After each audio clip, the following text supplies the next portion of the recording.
आज हम पढ़ने वाले संविधान 1939 से 1945 तक दूसरा विश्व युद्ध चला, जिसके बाद ब्रिटेन में लिबरल पार्टी की जगह लेबर पार्टी की सरकार आई और मुख्य प्रधानमंत्री बने ग्लेन एटली।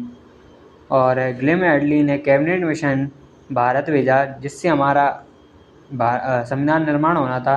और कैबिनेट मिशन 1940 में भारत आया था और मंत्रिमंडल शपथ 1975 में पहली बार प्रयोग में लाया गया। मंत्रिमंडल कैबिनेट मिशन राज्य और उपमंत्री होते हैं, ठीक है। और जो कि राज्यसभा विधानसभा की सीटों का 15% होते हैं और कम से कम 12% होते हैं।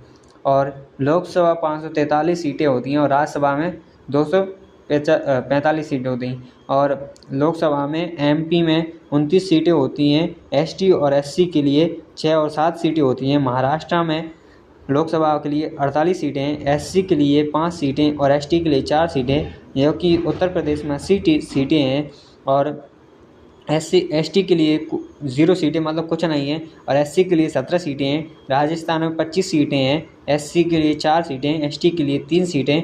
और राज्यसभा में एमपी के लिए 11 सीटें, यूपी के लिए 31 सीटें, राज्यसभा के लिए 10 सीटें और महाराष्ट्र के लिए 19 सीटें।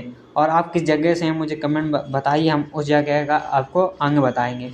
और दूसरे नंबर पे हम पढ़ते हैं अब एमएलए विधानसभा और एमएलसी विधान परिषद।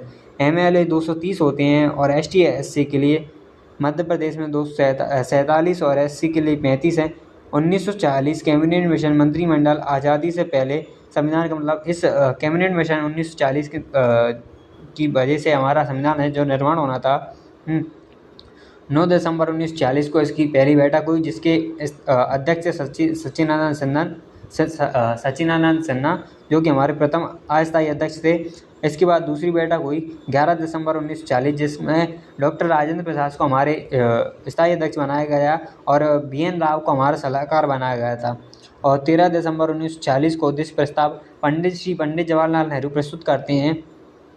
और 15 मार्च 1940 को कैबिनेट मिशन भारत आया था। उसके 3 सदस्य थे और जो कि हमारे पेपर में कभी पूछ लिए जाते हैं। तो उन सदस्यों के नाम थे, पहला पैट्रिक लॉरेंस, दूसरा स्टेफोर्ड क्रिप्स, तीसरा अलेक्जेंडर कनिंघम। इन तीनों सदस्य बहुत ही इंपॉर्टेंट हैं, कभी भी पूछ सकते हैं। और अगला पॉइंट है 1940 में अगस्त प्रस्ताव आया था, जिसमें यह कहा गया कि भारत का संविधान होगा, इसका निर्माण मुख्य रूप से भारतीय होंगे। लेकिन गांधी जी ने इसका विरोध किया, क्योंकि इसमें 1940 में अगस्त प्रस्ताव आया था, तो उसमें भारतीयों ने मांग की थी कि जितने भी लोग होंगे वो भारतीय होंगे